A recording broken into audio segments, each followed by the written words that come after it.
Alright. Hey, what's up, everyone? Welcome back. We're just trying to get this up on Twitter real quick.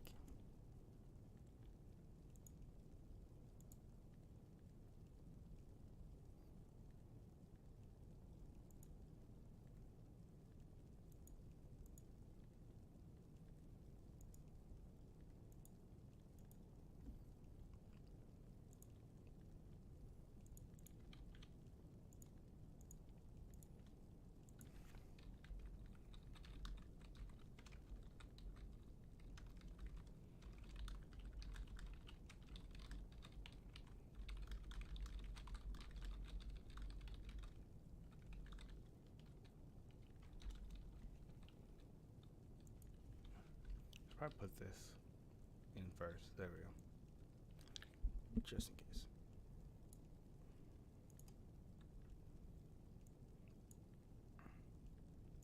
There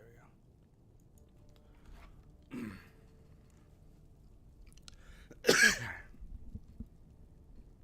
Does it work?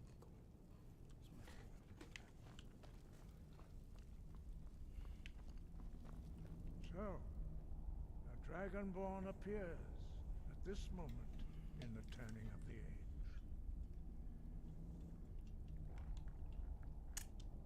First, let us see if you truly are dragonborn. Let us taste of your voice. Where are my settings at?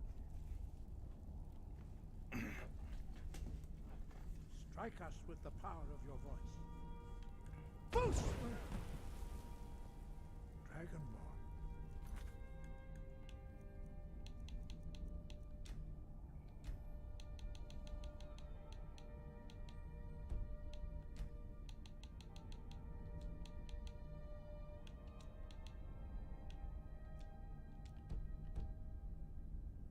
Is you.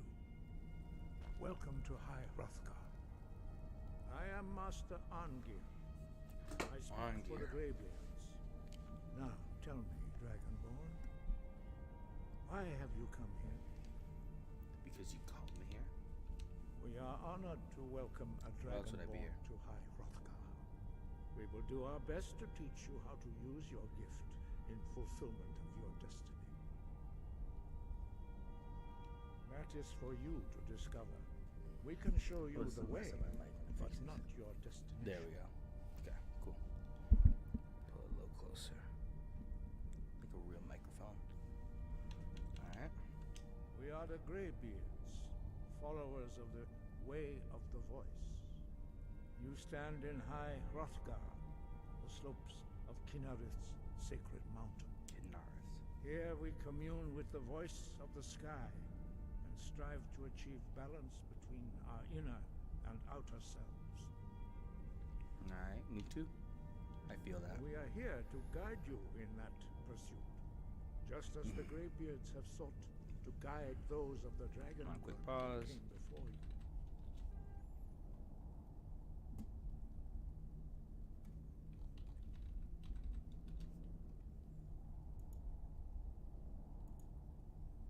There we go. My bad. You are not the first. There have been many of the dragon blood since Akatosh first bestowed that gift upon mortal kind. Hasn't seen one Whether like me you are though. the only dragonborn of this age, that is not ours to know. You are the only one that has been revealed thus far. That is all I can say. That's fair. You have shown that you are dragonborn. You have the inborn gift. I don't know how you can be a dragonborn without But anybody knowing though. do you have Seems a the little discipline and temperament to follow the path laid out for you? That remains to be seen. Without training, you have already taken the first steps towards projecting your voice into a thum, a shout. Now let us see if you are willing and able to learn. When you shout, you speak in the language of dragons. Thus, your dragon blood Someone needs to gives spend you the an time to come inborn up with a ability dragon to learn language. Words of power. Like take like all All the shouts are made up of three language words like in of Skyrim and As Oblivion, you Morrowind, master and each actually like word, lay out your these shout will elvish become and progressively dragons and stronger. shit. How cool would that be? Master Einarth will now teach you roll.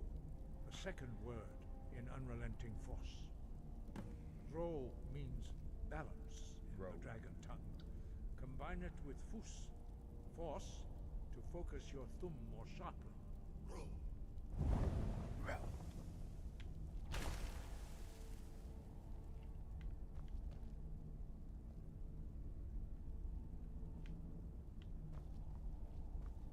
Did I break it?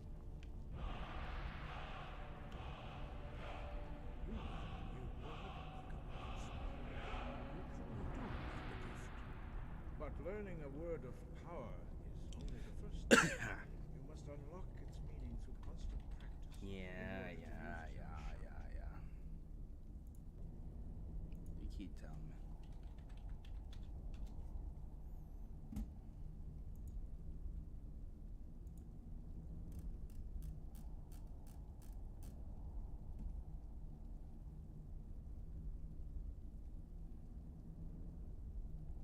There we go.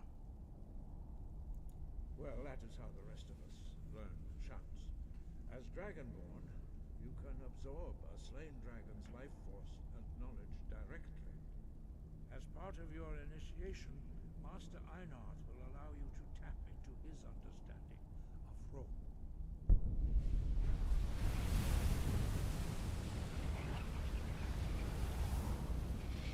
Now, let us see how quickly you can master your new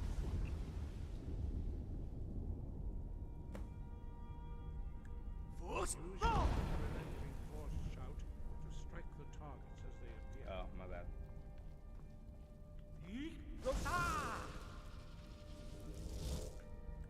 Force! No!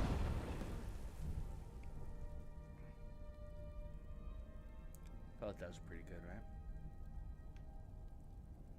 Well done. Again.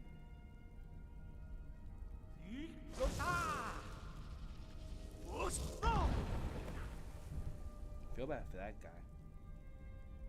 He's getting whooped back there. You learn quickly. Once more. I wanted that Losa skill. Losa! He Losa. Force! No! Impressive. Your thumb is precise. You show great promise, Dragonborn. We Thank will you. perform your next trial in the courtyard. Follow Master Bori. Which was Master Boar. Alright.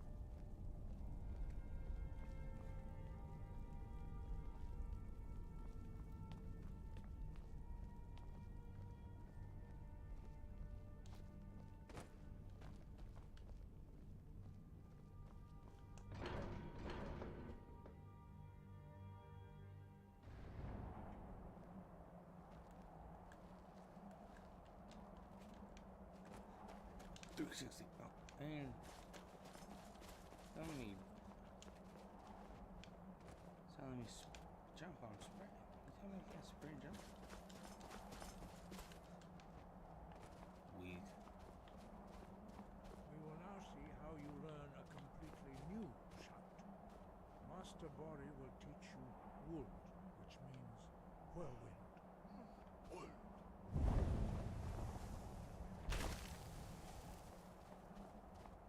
You must hear the word within yourself before you can project it into a thum.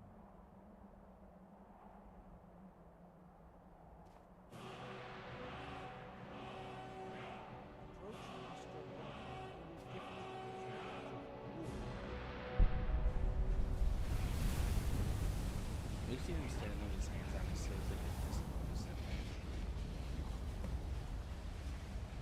Now we will see how quickly.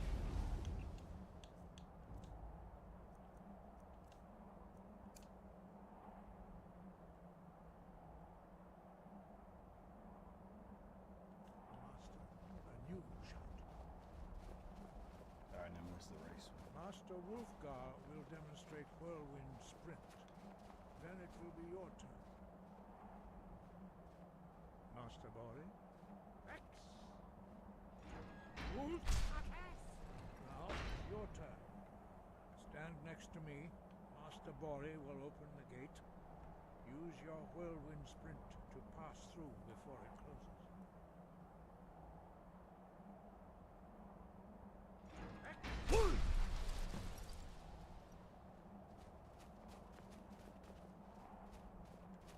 Your quick mastery of a new Thum is astonishing. I'd heard the stories of the abilities of Dragonborn, but to see it for myself... Yeah, well, you're welcome.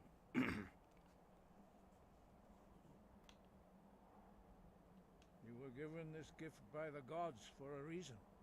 It is up to you to determine how best to use it. You are now ready for your last trial.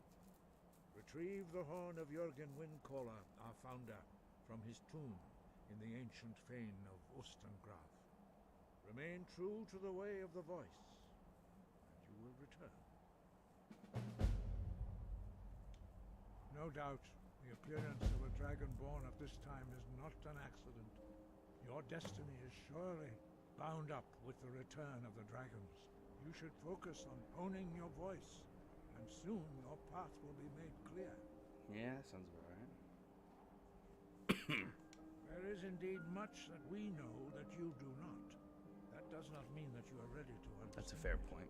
Do not let your easy mastery of the voice tempt you into the arrogance of power.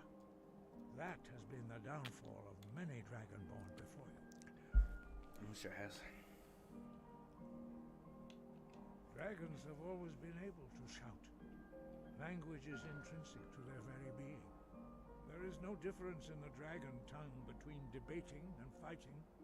Shouting comes as naturally to a dragon as breathing or speaking.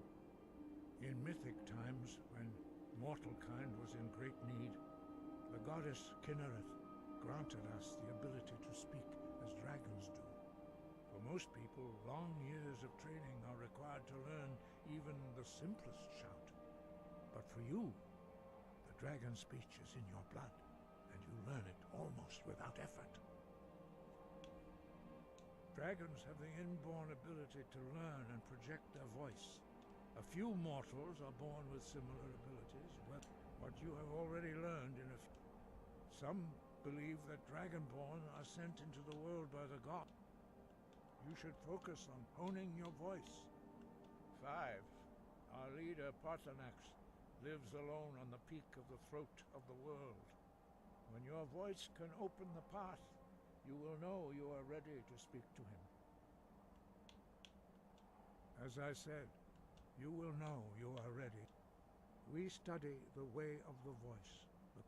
Very few are permitted to study, but in your case, Dragonborn, it is a privilege. He was a great war leader of the ancient Nords, a master of the voice, or tongue.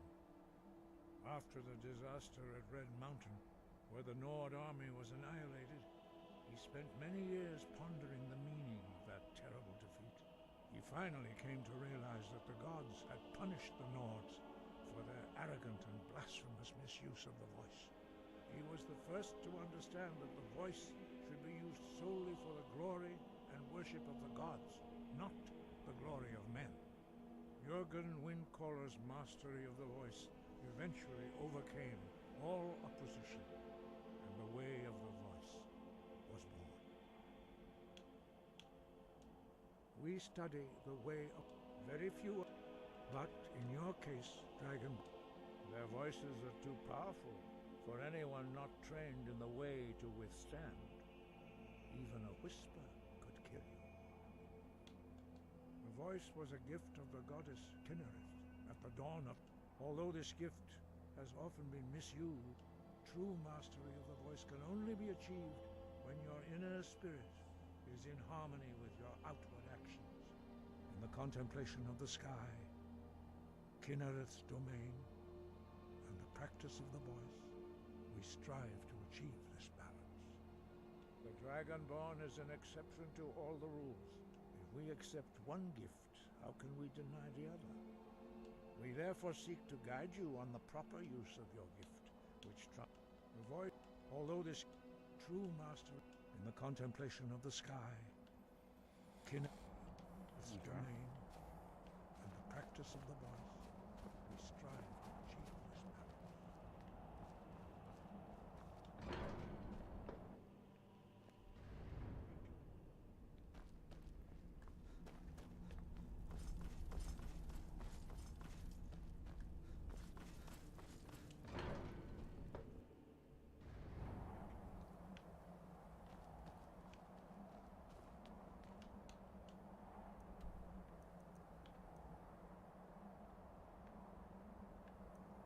Don't know why it's all different colors. It's got that's obviously one of the mods. You can't say it like that. I like it better when it's all snowy. That's what I think of the Nords and everything.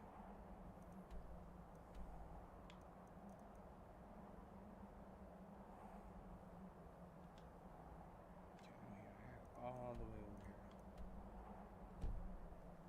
I don't have to, I guess.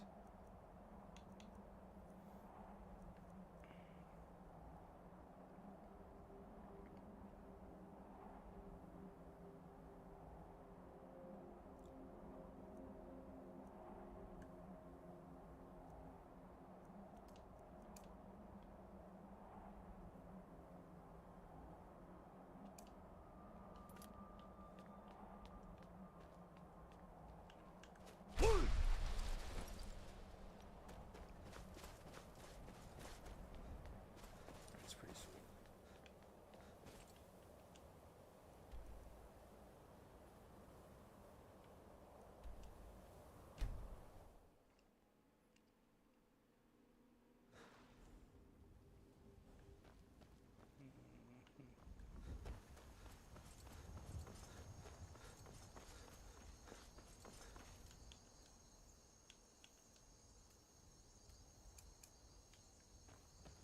Hold it. This here's a toll road, see? You're gonna have to hand over, say, 200 gold if you want to use our road. You know, now that I think of it, that sounds fair. Just shove off before the others notice.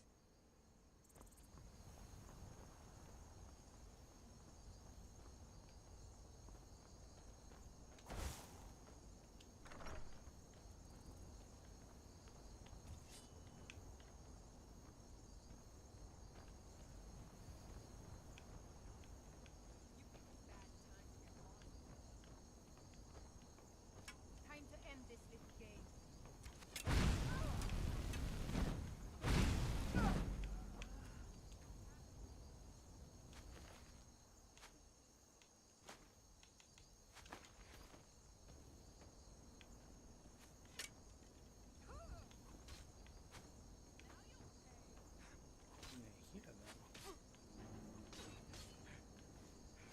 Damn you!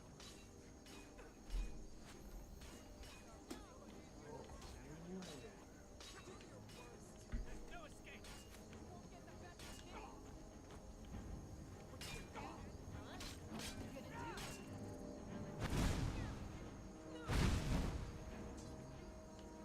Don't worry, I got you.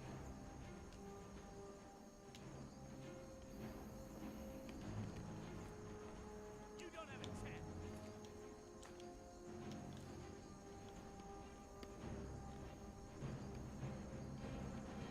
I'm actually doing that really good. Oh,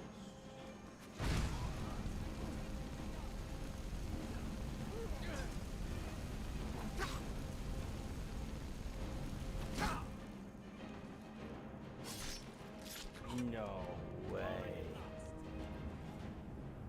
You got a backstab on me. I didn't even know they could do that.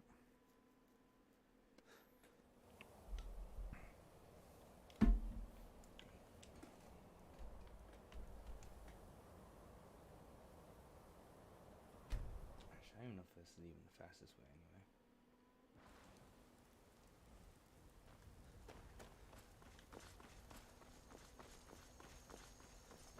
You say no, not to show them my back. Hold it. This here's a toll road, see?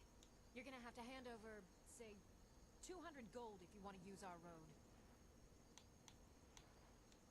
You know, now that I think of it, that sounds fair. Just shove it. Now ain't this a surprise? Someone there. No! Just told me I was good.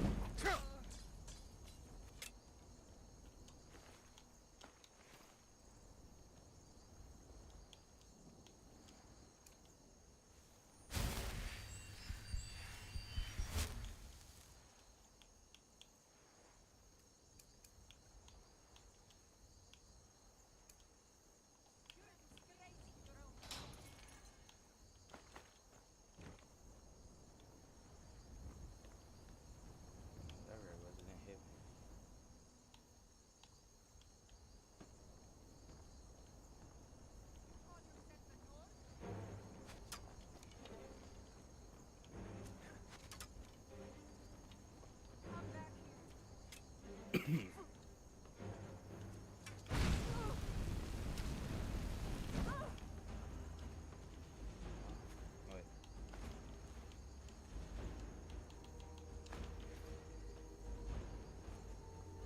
assumed the money was pretty good.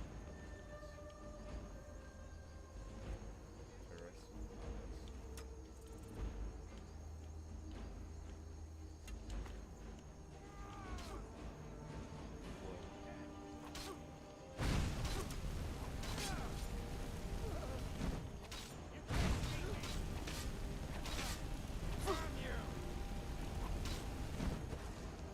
Tell you what, you start running so I can stab you in the back.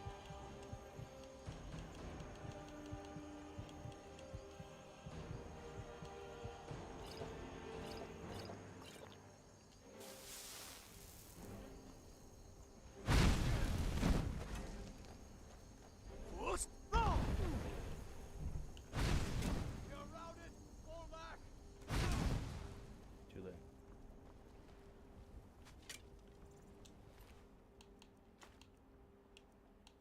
Expensive. It's worth a lot. I'm really gonna go sell some stuff. Thank God this guy's a terrible shot.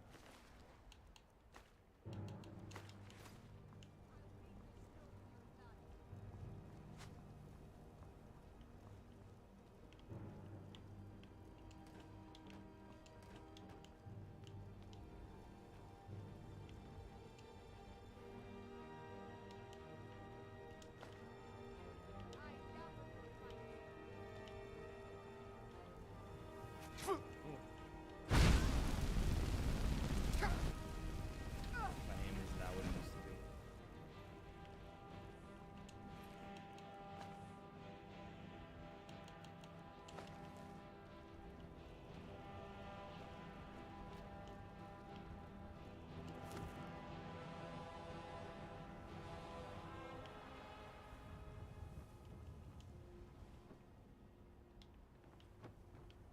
I wasn't talking to.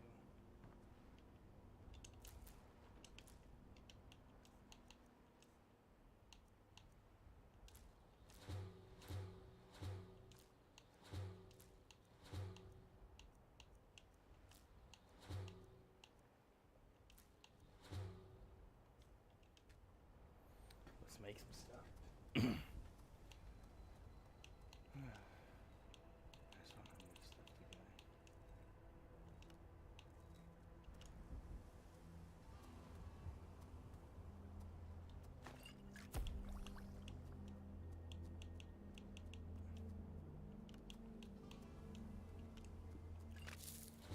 Alright.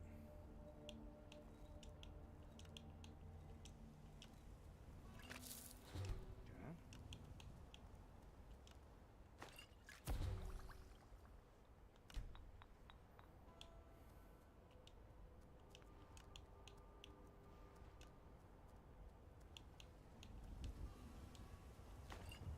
I'll put a bunch of different ones together.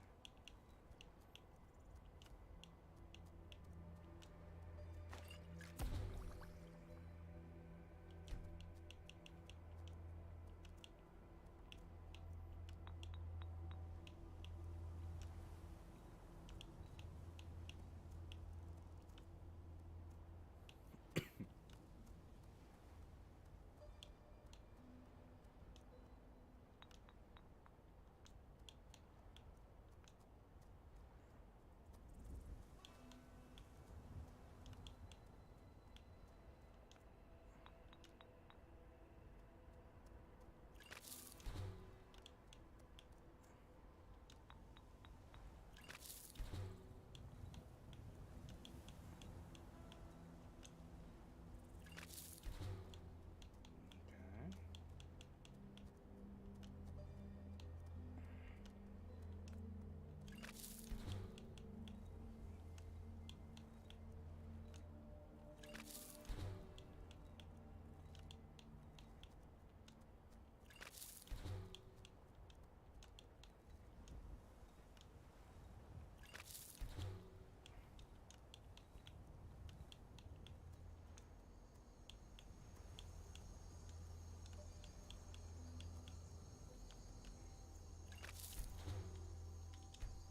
Didn't really get that many potions out. I think I got 2 out of it.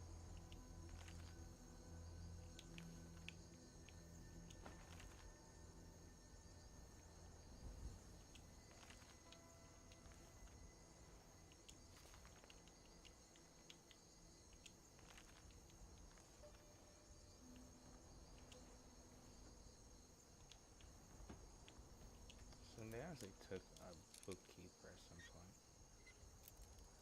Or robbed one, I guess.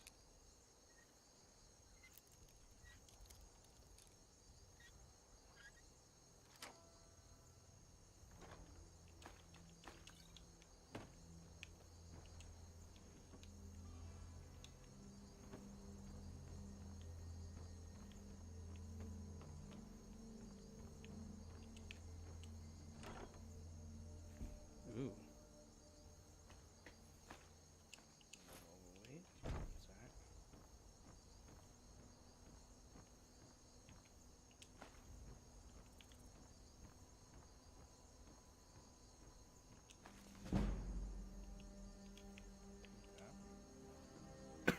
Excuse me. Something.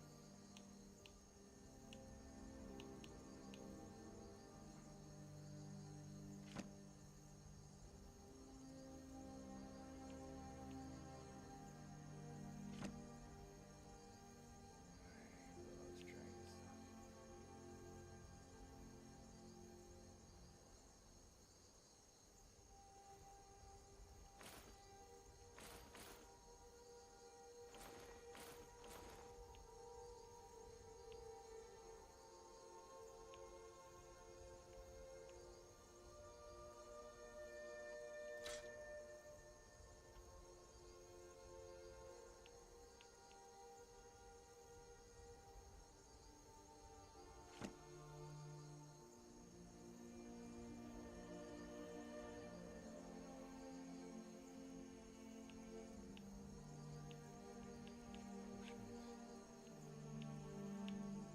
Don't really do anything for me, per se. That's actually. There we go. That'll give me a little bit of.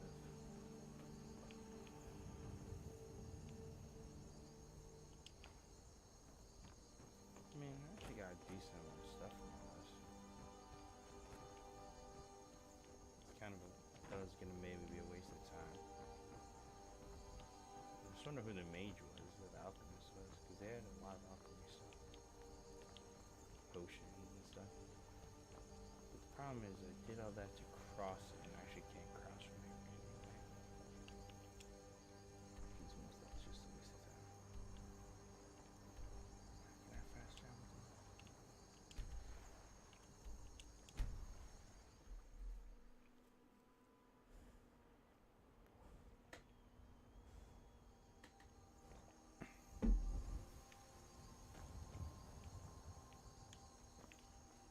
I thought that was a dragon.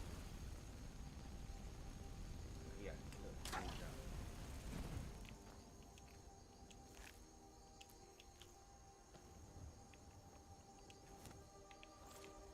So my horse is here, that's pretty cool.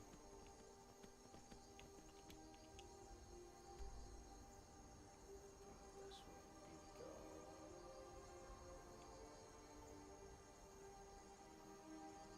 So west to the road and north.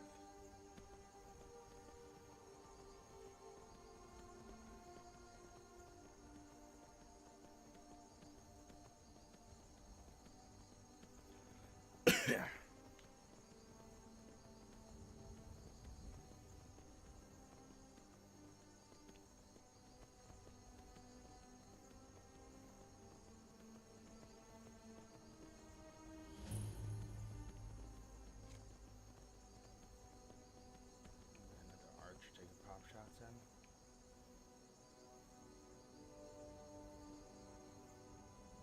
Yep.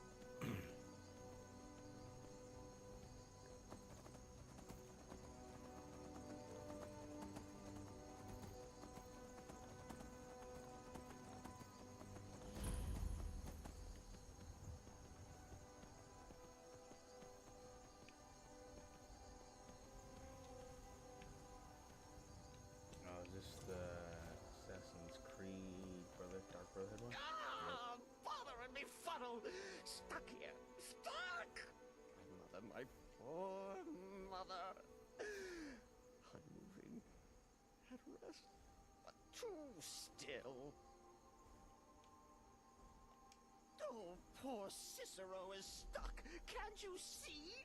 I was transporting my dear, sweet mother. Well, not her. Her corpse. She's quite dead.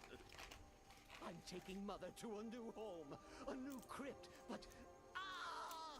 Wagon wheel! Damnedest wagon wheel! It broke. Don't you see? He is very animated. I don't remember him looking like that either. It must be one of the graphics updates, mods. Oh! Oh, yes! Yes, the kindly stranger can certainly help. Go to the farm, the Lorius farm, just over there. Convince Lorius to fix my wheel.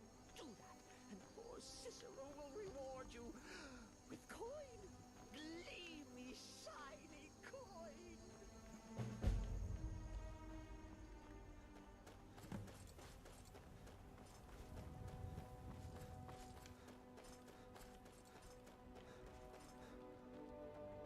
Oh, for the love of Mara, what now?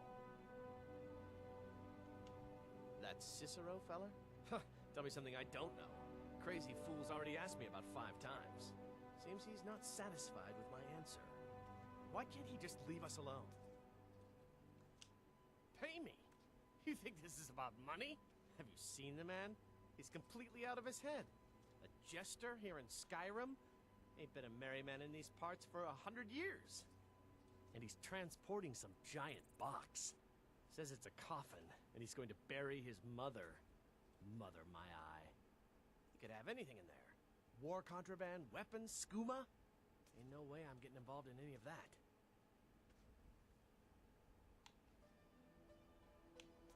Well, there is something. You could report the fool. You know, say he's done something against the law. That will at least get rid of him for me. Fine, suit yourself. But you're wrong anyway. Just look at the fool. I don't know what it is, but he's damn well guilty of something. I thought we talked enough. Unless you've reconsidered my offer. That Cicero needs sorting. Look, Yes, you're right, Feller might be nutters, might not. The fact is, he needs help. I turned him away. What kind of a man am I, huh? Look, thanks. And I'm sorry for my unneighborly reaction. If you talk to Cicero, you be sure to tell him I'll be down to help soon.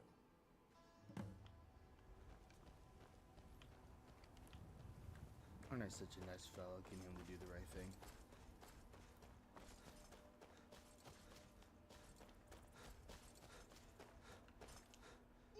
Poor mother. Her new home seems so very far. You did? He has?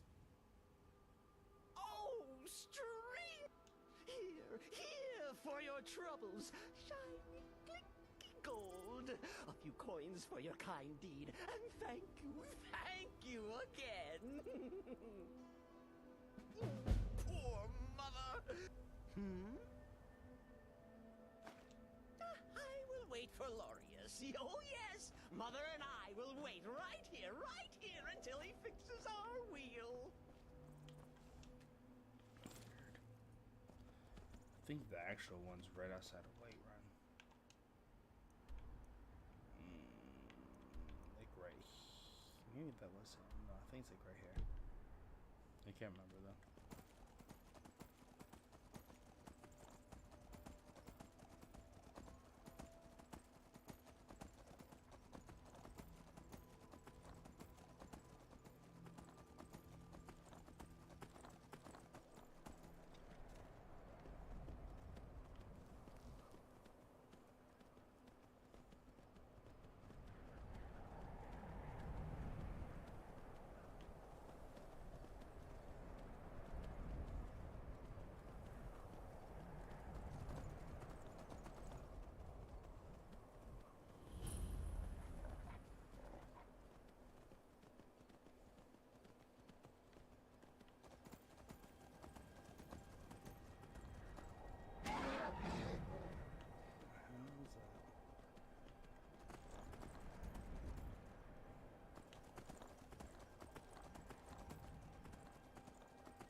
graphic update is pretty cool though.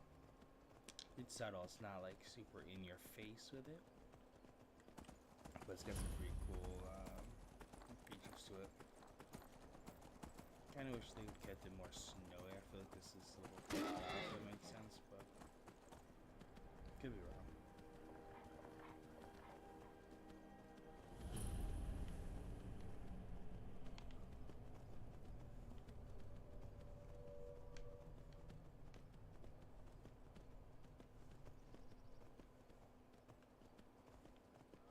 Is there any way you'd rather spend the day than drinking honey brew mead?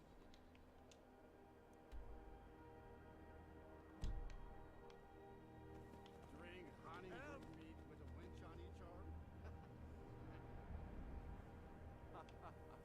I'd rather have 2 bottles of mead than 2 wenches, friend. Why is that? The meads won't argue your ear off about which one should go first. Somebody help!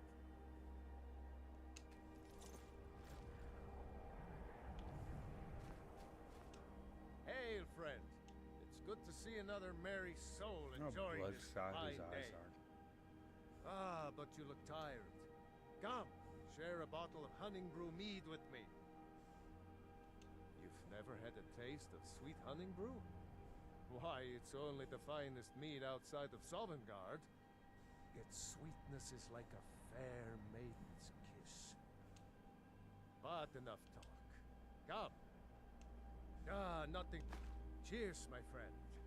May your adventures find you fame and fortune. Need something? Someone, do something! Yes? Alright, that was useless.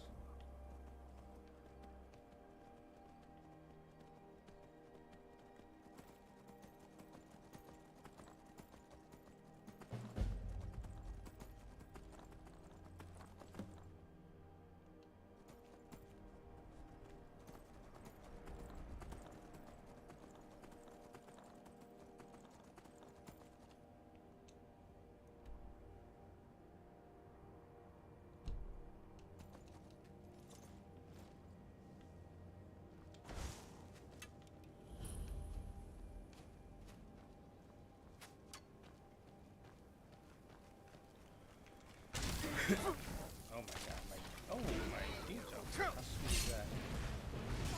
Enjoy killing.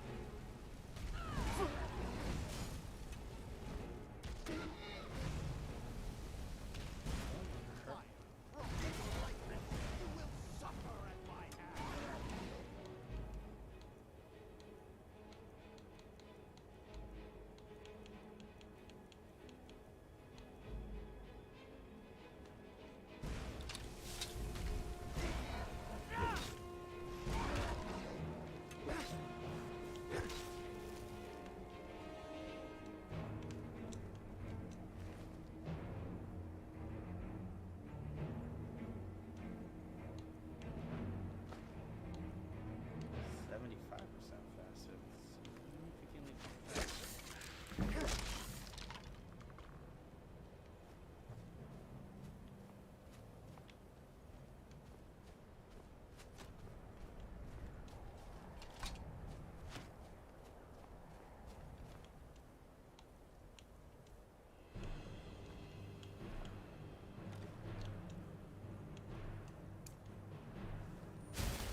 Pretty sure this is a quest for later.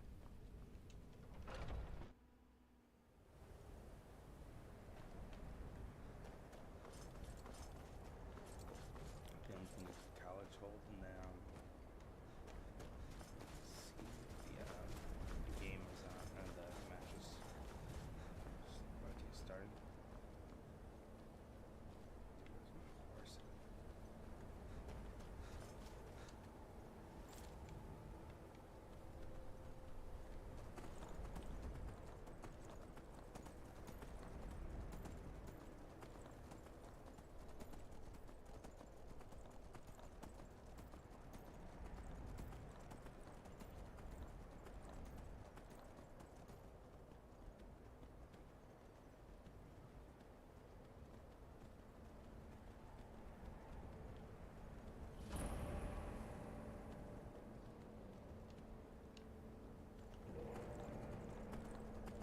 That's a messed up name, Stillborn Cave.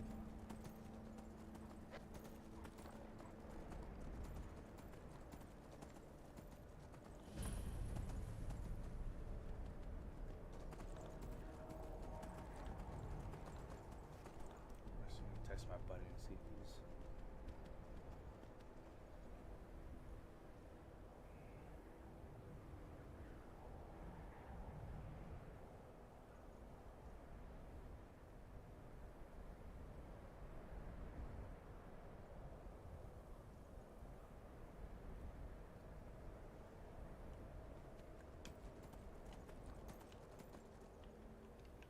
I'm going the wrong way now. Yeah, I'm going wrong way. Stick to the road, Chester. Stick to the road.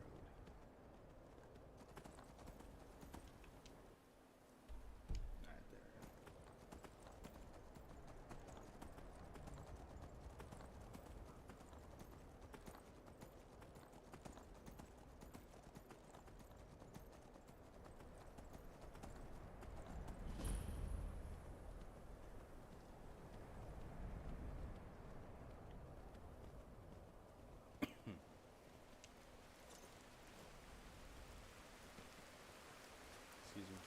Excuse me, Fenrir's horse.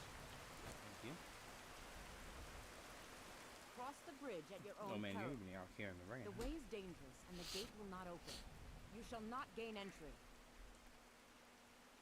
Oh, forgive me. Most who arrive here do so because they have... This is the College of Winterhold, a safe haven for me. I am here to assist those seeking the wisdom of the college. And if, in the process, my presence helps to deter those who might seek to do harm, so be it. The more important thing is... Perhaps. But what is it you expect to find within?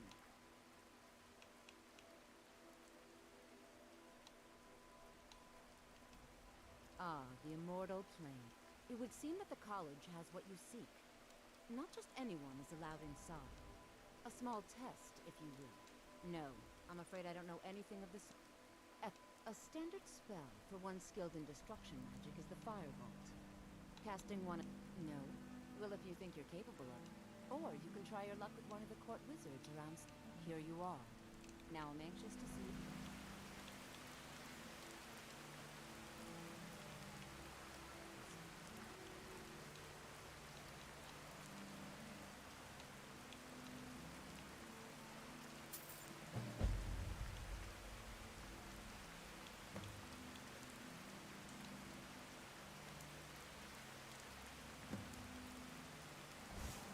Winterhold's glory days. Well done indeed. I think you'll be a superb addition to the college. Welcome, apprentice. I'll lead you across the bridge. Once you're inside, you'll want to speak with Mirabelle Irvine, our master wizard. Please, follow me. You cannot escape the truth. You cannot escape the truth, Dragonborn. When Lord Mirak appears, all shall bear witness. None will stand to oppose him.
college will endure.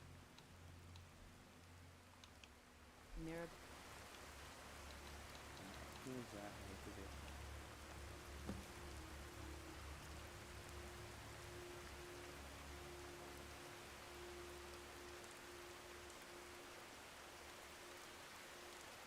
We'll be waiting for you.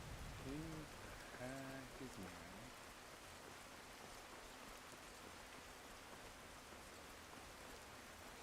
It's pretty cool until you get to there. You slip and you guns up.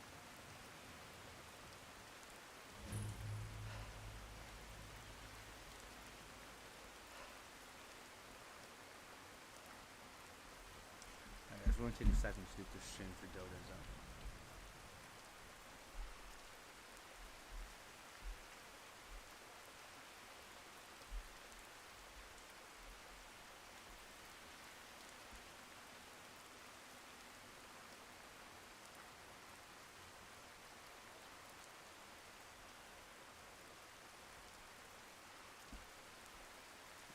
Yeah, I haven't started yet.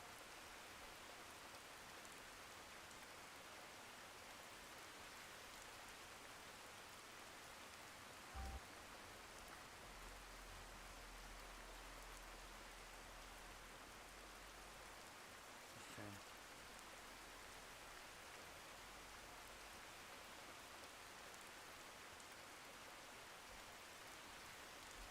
Just waiting for this commercial to end and see if see what comes up.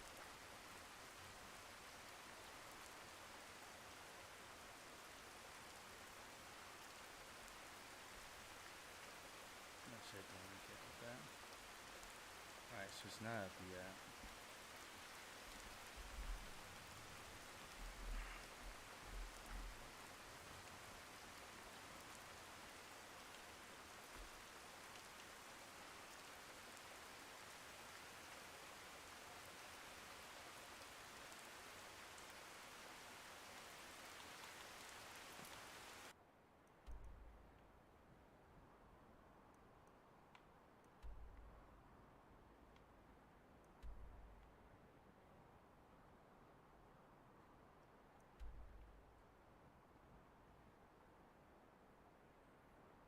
It was not great over here. I'm surprised they didn't use.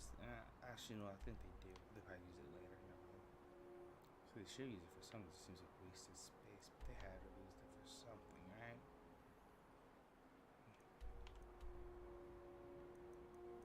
Those are things I don't see. Soul scientists. Let's go here. No, I want to do that quest. I think this one's the add-on quest. Actually, I need to go to Riften. That's where that dude. You can get that guy at.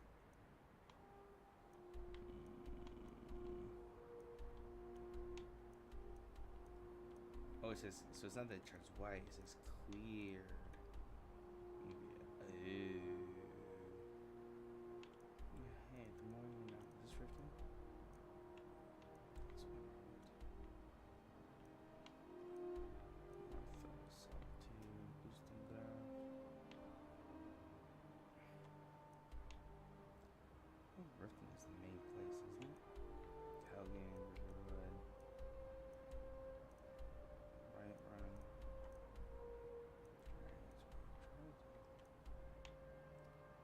Workston.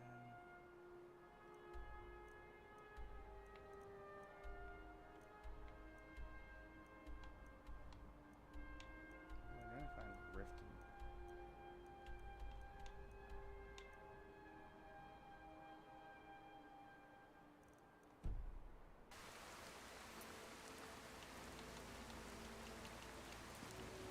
I believe I've made myself rather clear.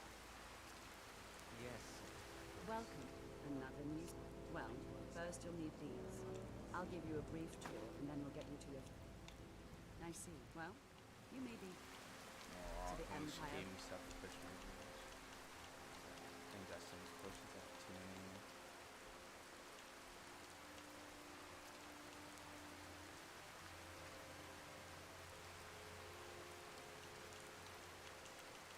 I found the bag, man. Owing to your every whim, Adam. I'll go here, sell some stuff, Find a balance. and I'll go see what those assassins are. 'Cause I remember that being in the movie. think that might be one of the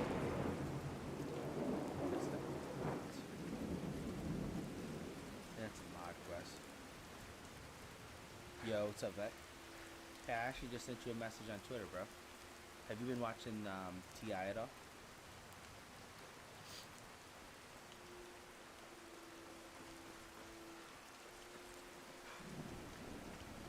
I have found a place to sell this stuff. Chronicles house. Might.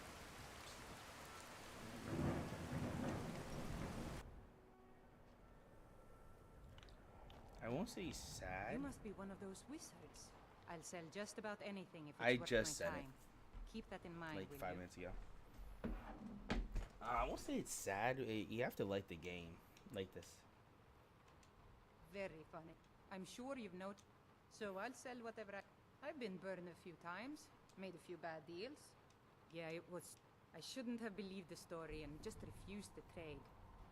But I didn't. Some line about this clothing in Ingol Barrow. He said it was worth more than its weight in gold if I took it back there. Something about placing it back in Ingol's chamber. I don't know. What was I thinking? Give me that. I'm glad I came Even in if here. it were true, I'm not setting foot in some ancient tomb filled with who knows what. I don't even care anymore. You want to check it out? Fine. Fine, here you go. You get killed on account of this? But I suppose if it does actually turn out to be worth something, let me know, will you? But yeah, dude, if you like, Wasn't by choice. Options were in short supply. Ranmir and I grew if up you like together. single player Nearly games, any I money I definitely make, he recommend drinks checking away. this out. Without the coin to pack up and leave, I decided to take to trading. Makes sense. Good day. Well, actually, I wanted to I sell do you what's stuff. some may call this junk. Me, I call them treasures. I got a decent amount of gold, but I gotta save up 5K so I can go adopt that one kid.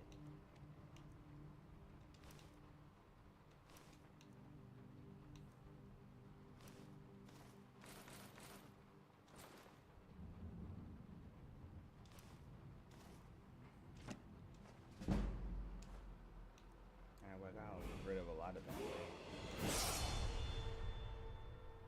I shouldn't have done that because that's not gonna get rid of any weight. Alright, she's got one left. That's good enough. I'll find someone else to offload the rest of this app.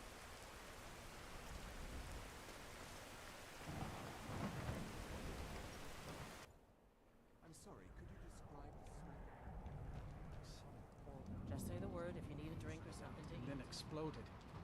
What did you do? It was a minor miscalculation. I've already corrected it for future experiments. This is why people have a problem with your college, Nellikar. Come on in. If there's anything you need, just let me know. That's right. College of Interval, just north of town. Hard to miss. Not much, man. Not much at all. Just been studying. People say there's someone in Riften that can change your face. I Make don't you look know, completely I different. need to go to Rift Do you anyways. believe That's that? fine. Just been hanging out.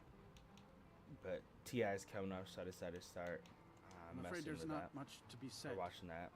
Winterhold is hardly with it. You can talk to Bjorn.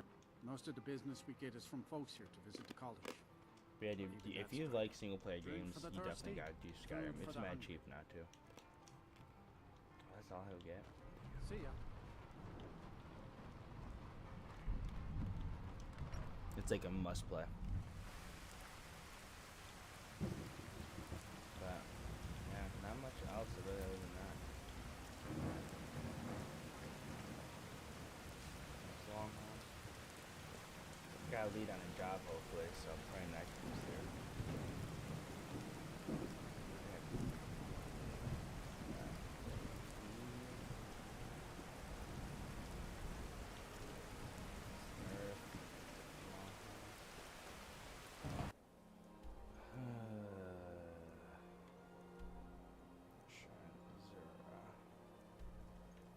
I know Windham was getting a bunch of stuff from it, so going there should help out. What about you? Still digging Charlotte?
Hey man, just give me 1 second.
My bad. My wife was just sitting here telling me how she doesn't love me anymore.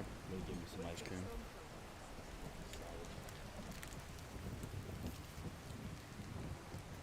See, I couldn't get into Overwatch. Couldn't get into Overwatch. I watched somebody else play though. Oh, where I was getting packed by wolves and these guys came save me? Well, isn't that so nice?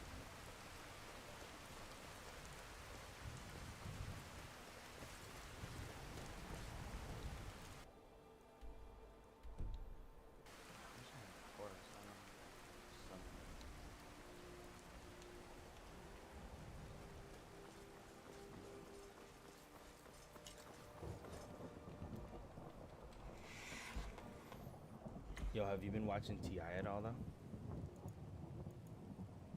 Or not really? Oh, here we go. It's on, baby. Alright, click this real quick.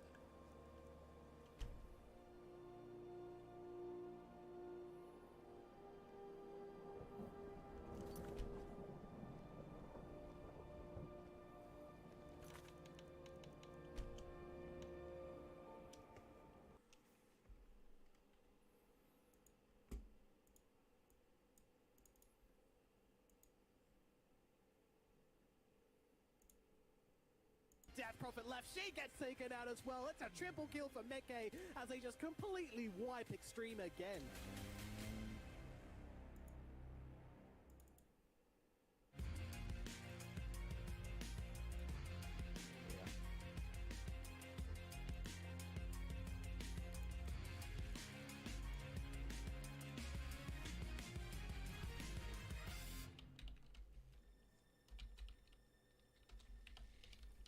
It is the final day of TI 11 Last Chance Qualifiers. We have had 12 teams at the start. Right now we're down to 4 with only 2 spots remaining. And I am going to be your host, Nat T. I'm going to be joined by Fear, Kezu, and T Panda. Guys, the pressure that is building up right now must be so intense for these teams. And T Panda, I want to know how you feel that they're dealing with it, and sort of how you would be dealing with it if you were in this sort of situation. I guess, like, when you're this far into the tournament, this is the day when you, at the least, at the final moment, you start to feel something. Okay, we're this close to step 1. I mean, there's still the group stages and everything awaiting for you, but before that, you got to qualify. 4 teams remaining, and the whole situation with teams being in the upper bracket, okay, you get a bit of relief that we have 2 chances at maximum. It's not the first loss and we're out, like for Liquid and VG Gaming. They're going to be either team going home after their first series played, but the other one still gets a bit of time to get themselves together. Yo, can you tell me how the volume is on your end, like if you my guys voice haven't compared been watching to along for the past 5 days, everyone let's have else? a look at our bracket so you know who those 4 teams are and just how they got to this final day. Obviously, there in the upper bracket, we do have Team Secret and Virtus Pro remaining, and then down in the lower bracket is Liquid and VG. So those 2 teams down there in the bottom do have their backs against the wall. Secret and Virtus Pro having that second chance that you outlined there, T Panda. And Fear, you know about competition, the competitive side of this. Do you think that there is something to be said about having that second chance and how you feel mentally coming into the series? Oh yeah, I mean, for sure, definitely. Like, when you do have your second chance here, you have time to prepare, and I think preparation is a big part of everything. Sleep is also really important too. If you can get some sleep in, every player adjusts differently to like the pressure and stress of things. And I keep asking if you've been watching this. I can't.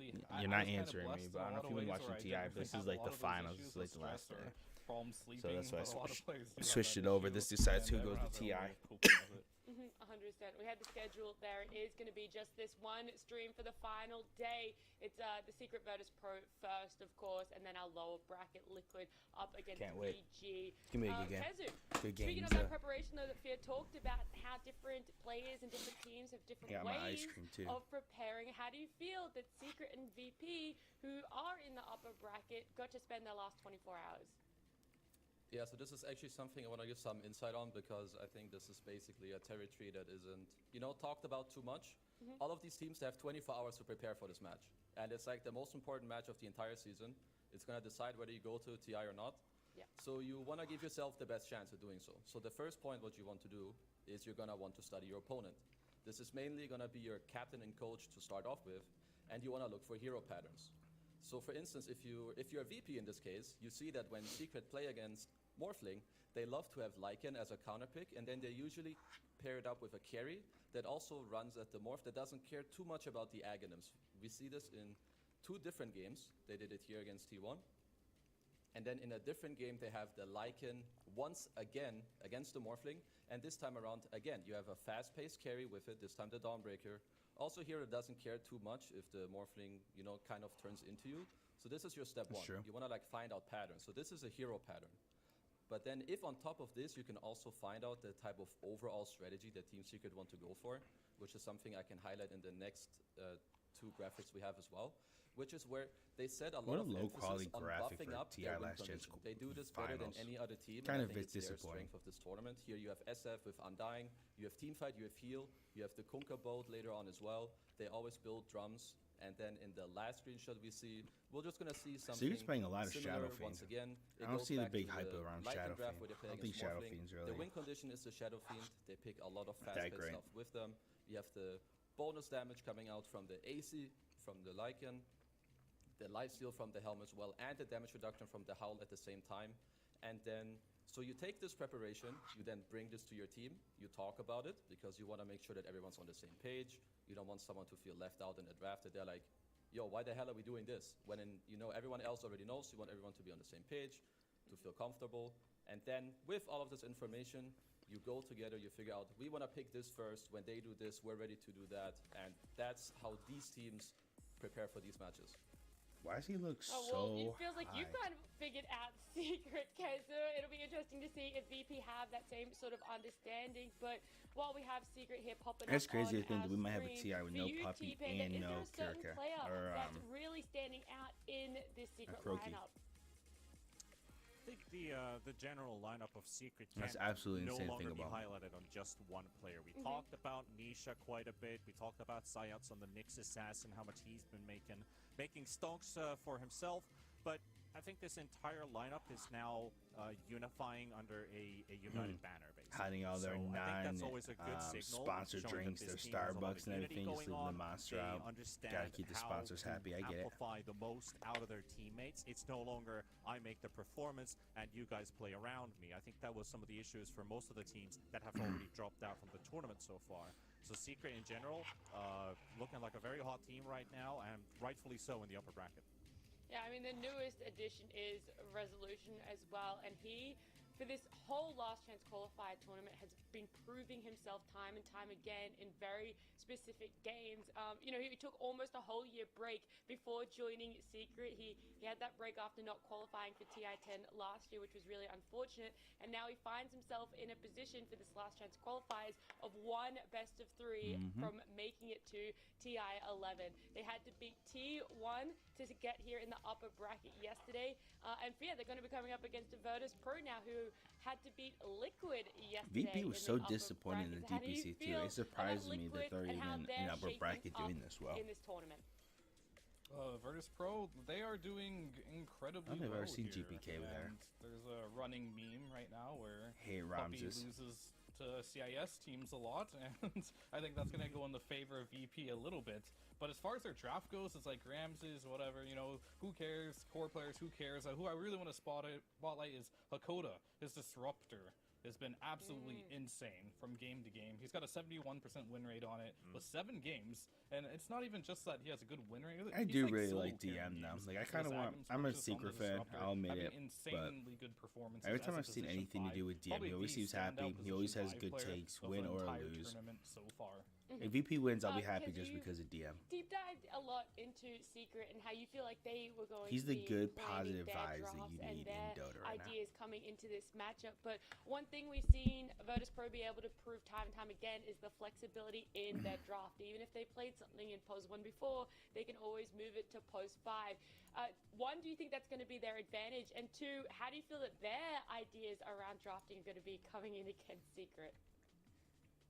So I think for Virtus Pro, when I see them play the best is actually when they play up tempo. That's They play crazy very that fast. my Like this stream isn't Nature's showing up Prophet for lineup, myself they on had it Dota like 2, twice the already. game. Yesterday in the last game against So Liquid, they had savage. this Luna Visage combination, and I think VP just want to make sure that they get what they want, where they have a solid win condition, they can just play for that, and if they make a few mistakes, that they don't feel like, uh-oh, yo, this game is going out of control. That's what I want them to do. Just make sure that you feel comfortable, you allow yourself a draft where you can make a few mistakes, and you can still continue, with the normal ball of the game, instead of feeling like, Totally agree. uh-oh, and have the pressure coming. All right, draft time, baby. Virtus Pro definitely need to try and build, lanes for themselves, because that is something we've also seen them struggle a little bit with in the past. But game 1 draft here, VP the instantly bans bans coming Shadowfiend out. Enigma. And T-Panda, what are some Should I of the take, normal Chris- phase 1 or, picks that we will be seeing from Chrysalis and Resolution. Virtus Pro, as they do have Marcy first pick? banned, obviously.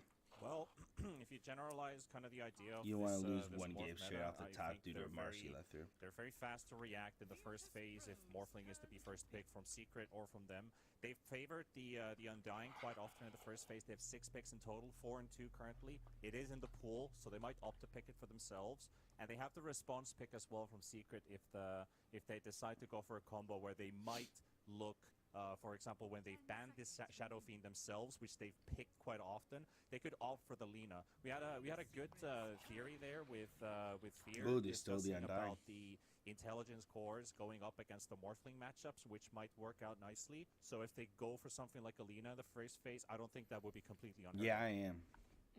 Yeah, that So I'm Undying a going big Team out. Secret fan. Like Sorry, when we Yukio? went into COVID, what, Yeah, I 2 mean, years ago, it's I had a pretty Team decent Secret face mask. versus That was a Undying face as mask I well, wore if for you 2 wanna years go during for COVID. something like Lina, So I'm a big 2PK Secret fan. does like playing it. So I I'm want sure Secret to Nisha will win. play it as I'm well, just saying, but if it's VP really wins, just gonna be, I'll just be happy of we're it just gonna because get I the really like comfort DM victory, their right? Zayas offlaner. beating his Nyx assassin. I don't know what his win rate is on this, but it's pretty insane, right? Like he has like 6 and 1. or 7 wins, 6 and 1. Yeah, Jeez, alright, so he's 85%. got I a also really hate good VP performance. because That of hero isn't Ramses. I was particularly on that their good team, versus and he's just Undying, like, especially not in the laning stage. I just So, have never I talked to him, so I feel can't like say I Team Secret hate here don't Ramses, mind, like, but giving up just the in the lane a pubs little and bit. stuff I think I've what seen Zayas with him, does he's super mainly on this toxic. Nyx assassins, he's just gonna pull the waves, kind of be annoying, and try to avoid the laning stage against the Undying here. Secret's been in a bit Nyx of is time, good, and they can especially play for that them as to a just 4 end or a up 5. doing Both the of them play conflict really stage. well. And can Zach the and Guy Poppy Rider. are both really good. This is And that's a flex so pick. generally we saw a similar opening yesterday from Secret against Undying where they went Nyx So you can and put that in Lishrak. Nisha, then you can But put that so the on, reason why I think they didn't go for the Lesh what's his this name, time Offlane? around, so what they want in the slot is a core that they feel comfortable with that they can also throw into more than one lane. I think VP's drafts are generally pretty good against Lesh. They play like a lot of safe lane carries that will make They don't the have a lane tomb hard for hitter him. yet, So I though. think they just I'm want sure the they'll the be a comfort core here with pickup, Bad Rider. but It's we'll see also a very hard how they hero adjust for, to to be Undying. fair, a lot of teams to deal with because he changes the dynamic of the game in most games unless you respond very well to it.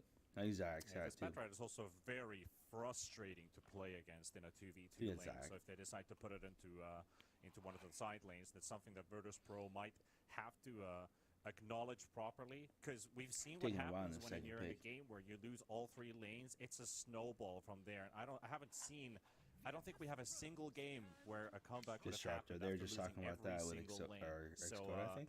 I like that they're bringing up Hakoda again on this Disruptor, like probably the best Disruptor player in this tournament, and isn't that much it's good punished against by them. the Nyx assassin. Okay, Nyx obviously hurts a lot on this Disruptor, but in generalized gameplay, how you can organize, set up team fights and general Yeah, control. you absolutely and don't mind. You map can't let vision Bad and Rider just whatnot, run in with his He ult has and been send him back. breaking records with this Disruptor. He is a massive sentry spammer on this guy. He will block all your vision, even if you have a bat and an Nyx.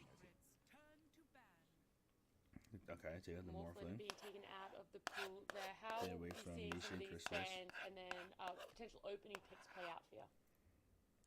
I just want to cover quickly on them picking Undying plus Disruptor. Normally you wouldn't want to do that because you want to flex this Undying to your POS 5 and POS 3. But we did see a crazy game, was it versus Extreme Game, where Yamish was playing the POS 4 Undying, and he like got super farmed and was like almost like carry by the end of the game. It was pretty incredible to watch here. So they're a little open here because I was like, they're going to show their 5 already, and this is going to make sure 3 Undying. I don't know if I like that so much, but they do have some Use a little flexibility here. flex, They're also right. going to have this Undying option as a POS 4 here. So always happy to see Hakoda get his Disruptor here. He's taking I think out the whenever circles it's with in the pool, Faceless Void VP are and just going to Chronosphere. pick it for him. This man is a beast on the hero. They've won both games with Undying and Disruptor when they've been picked in the first phase, and also when they've been picked in general inside the draft. So, promising start. Yeah, they cover each other's weaknesses pretty well, right? You know, like a lot of catch in the Disruptor, a lot of team fight, and Undying.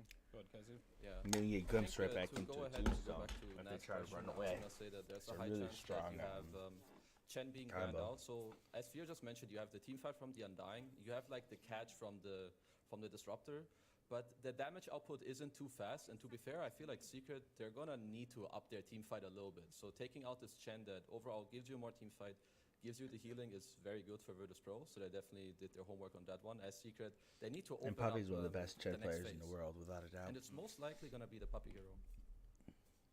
Could be. And I also kind of think one thing that I had theorized already before the start of the series is Nisha's building damage. He is probably one of the highest damage dealers to buildings in their team, so he does prioritize heroes in that sense, the Leshraks, the Shadow Fiends, Invokers, Snipers. Batrider isn't one of those, so they can easily flex this Batrider around, which we kind of already touched upon already. But I would like to see what you said, like start to build up in that second phase. Maybe something like I don't know if Inch goes with the Nyx Assassin that well. The Chen's also banned as well, so maybe... Sugar hasn't really shown much with this draft, though. Nyx is good team fight. Batrider is more of the solo pick off, run at you here, so we'll see. It's done somewhat okay. I think it's been 2-1 when they pick them together. Good work. And just another puppy here. Inch is There's still banning very out solid puppy in at the this laning point. stage. It's banned out. And it's banned out, so for good reason. Yeah, you're playing versus Poppy, you ban Shen and Ench, right? Yes. Yeah, exactly. You Always never a let that safe through. They're smart. Same with Don't let Chen. them get those. We might see a new puppy here, but the ones that are still in the pool at the moment that we've seen him play for Last Chance, the Lich, the Bane, the Snap, the Silencer. I think the only ones so far we've seen him play that are still there. Yeah, so it's definitely difficult to analyze like what teams are going to do now, and that's mainly just because everything's just flex right now. Like, except for the Nyx and the Disruptor, we don't know where this Bat's going to go. Like, they picked it in mind to lane as like the Zayat's Resolution combo, I think, against Undying. Now there's a Disruptor in the pool. Maybe they'll get a chance to see Ramses here a little bit later, and they'll flex the Bat into mid. For Nisha, I know he can play it, even though that might not be what he wants to play. He probably wants to play more of like that carry mid type of role, but he is more than well equipped to play this Batrider mid. I've seen it before. He's very good at it. So they're just gonna flex that one and see where it goes. Same with VP here. This Undying. They don't know. They don't even know where it's going. So like we can't even really tell you where it's going because they don't even know where it's going yet. They need to see a little bit more. I mean, I have a feeling it's highly likely Yamich playing it because normally the earlier it's picked, the better. Because about this Undying pick, it's not 2 guys playing it. It's 3 guys playing it. It could be DM who's played 1 game, stopped Infamous with it. It could be Yamich playing the Undying. It could be Hakoda who would decide to pick it up, even if they have the Disruptor in the team already. So it is kind of a waiting game right now. Doctor, not puppy So hero. you usually pick something like a hero that doesn't reveal say. too much about your cards, and I don't think Witch Doctor Gives is them a one little of more those team heroes that tells fight. too much about your draft. No, I do like it though. It's It's a hero that I always consider Witch Doctor. Heal, I call him like a team tank fight. killer. And when you do play this Undying in position 3, Maldic. you're gonna reconsider because the Maldict versus these big beefy tanky heroes, very easy target to hit with the Maldict, and it gives you an option to kill them, and he can't be like this big frontlining threat. So that's probably why he picked up the Witch Doctor for himself here to kind of block the position 3 Undying there. Beastmaster. Yeah, I mean, then Beastmaster coming out. Keza, do you think this one BKB kind of nails piercing the out. puts the nail in the coffin then of where the Undying could more likely be going for Stands VP? out the Witch Doctor out. Yeah, it's definitely Mr. Yamich who's going to play the Undying and look to chat it up again as he did in the other games. I think one thing to note is that not only did the Chen and Ench, like they were good bans because Secret likely wanted them, but it also made it more likely here for VP to then get their hands on like a Lycan or Beast. Witch Doctor is still like a semi-counter to the summon heroes in the lane and in the game, but I think Beastmaster is very good for VP. I also think that they have stepped up their type of playstyle, which I mentioned before the game, that they may have figured out this train where you want to play a little bit more in tempo and then buff up your win condition. When I see DM play like Doom and Timbersaw, he performs well, but I feel like their lineup never comes together. Whereas instead here, they go for the fast-paced carry with Luna, the offlaner that enables that. And once again, when you're a disruptor, what do you want to play with? Well, you want to play with people that help you in the lane and play fast. So I think VP's draft right now is looking very, very strong. It's also looking a little scary at the same time, right? Because, like, I could see this lane going one of 2 ways. I could see this Batrider getting, like, 3 or 4 stacks on the Luna, and Luna has, like, no way to save herself from that. Maybe the Glimpse might help in that regard. Or they're just going to keep nuking the Batrider with the Lucent Beams. Sniper.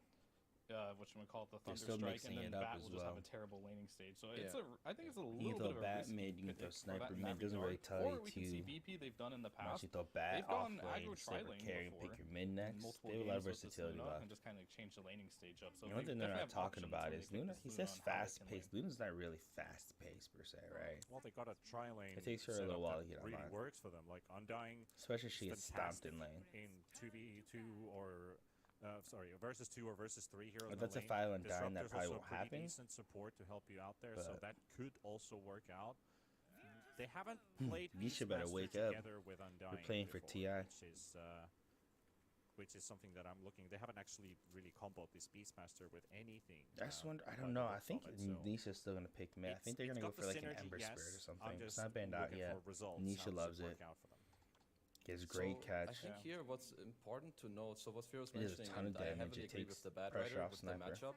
It's a very like volatile lane, the top It'll go lane. through I think the one thing you can minions do of here for Secret Beastmaster. is they're also, I mean, the Stormband is Sniper hits definitely the for tomb, Sniper, but it's out also zoom in or a out way damages, indirect out for ranges the Luna. higher potential for you to put the bat mid.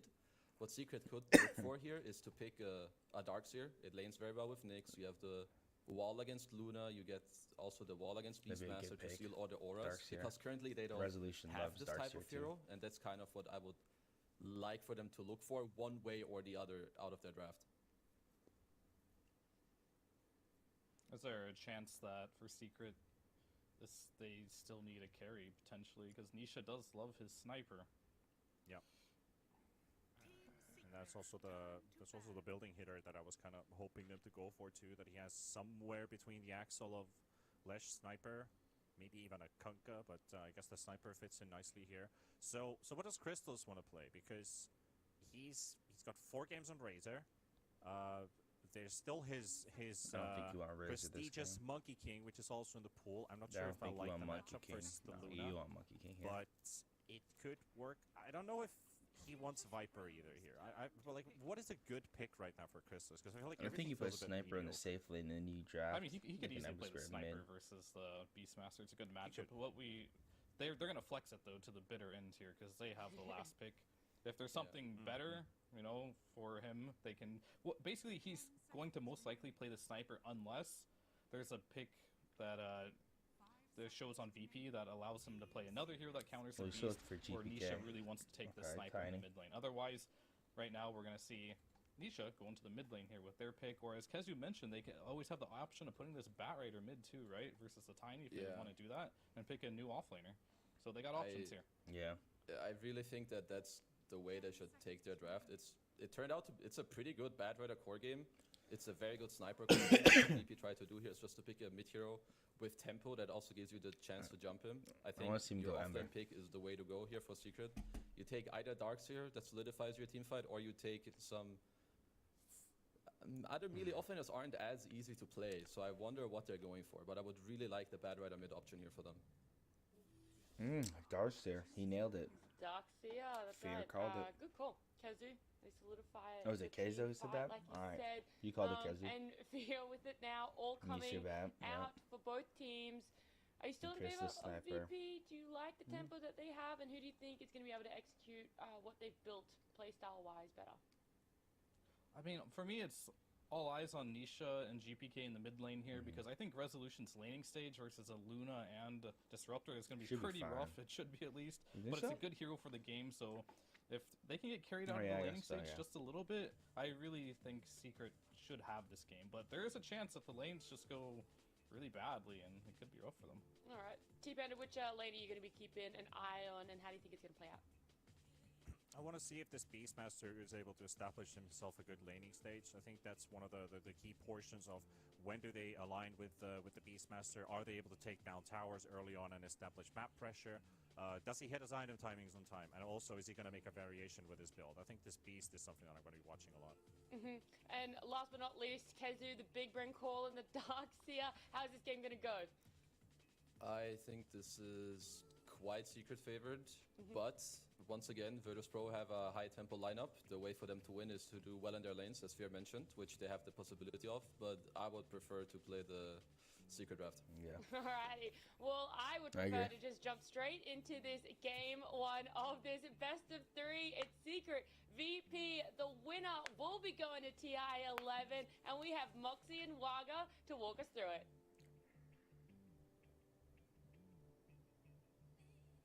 Thank you so much, Nat. This is going to be such an amazing series. I'm super excited for Waga. We get a bit of some fun picks coming out here. We get a sniper pickup that I don't think we've had the chance to cast just yet. And this is actually the first time I think that we are going to see Crystals play this for this qualifier. Yeah, Krista is gonna bring it out. It's a hero that we've seen banned a lot. We haven't necessarily seen it in our series, but excited to see it. I also think it was a nice call that Darkseer was a good hero in this game, but I'm a little bit worried for him because it's not easy against that Disruptor as well. So, like the panel mentioned, that pick Already having works fun so with well the for VC Secret. They lines. still want it, but can be a little bit difficult in laning stage here. So, excited to watch how this one's gonna play out. So do you also agree that we should be keeping our eyes on this mid lane? Is this where everything's really going to start popping off? I think the mid lane is definitely going to be super crucial. We've seen GPK set the tempo for a lot of games on his GPK Primal always Beast wins, yesterday. man. He was Always. absolutely monstrous. So yeah, want to keep They an may eye, lose the closely game on mid GPK game. for sure, and what I feel like he's that's when going they to be fall doing. off the Same most, with but Nisha, of course, GPK on is his gonna Batrider. win. Most likely. That is a very high tempo lineup going out to the side of VP, but also, you know, being able to have that Tiny, being able to have the burst potential, closing the gap, trying to put that pressure on the sniper. So all eyes over on these tempo making mids. And a little bit of a win here for Dire as they managed to bully back Secret from the top runes here.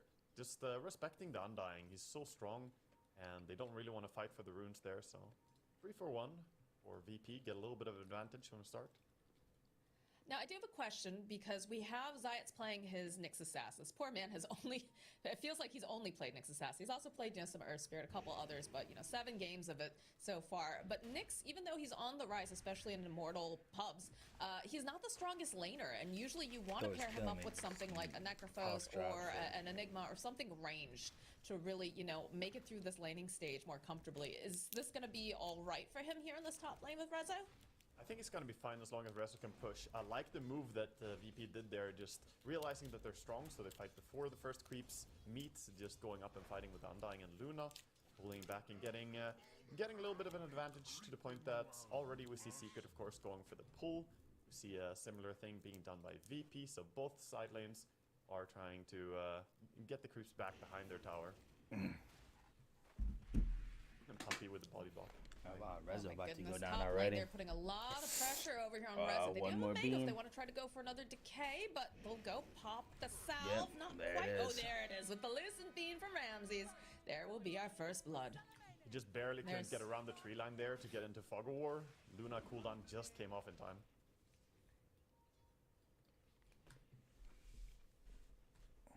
Oh shit, I gotta move my Puppy thing. taking a lot of harass after going underneath the tower, trying to Move my contest some webcam of these right pulls here. here.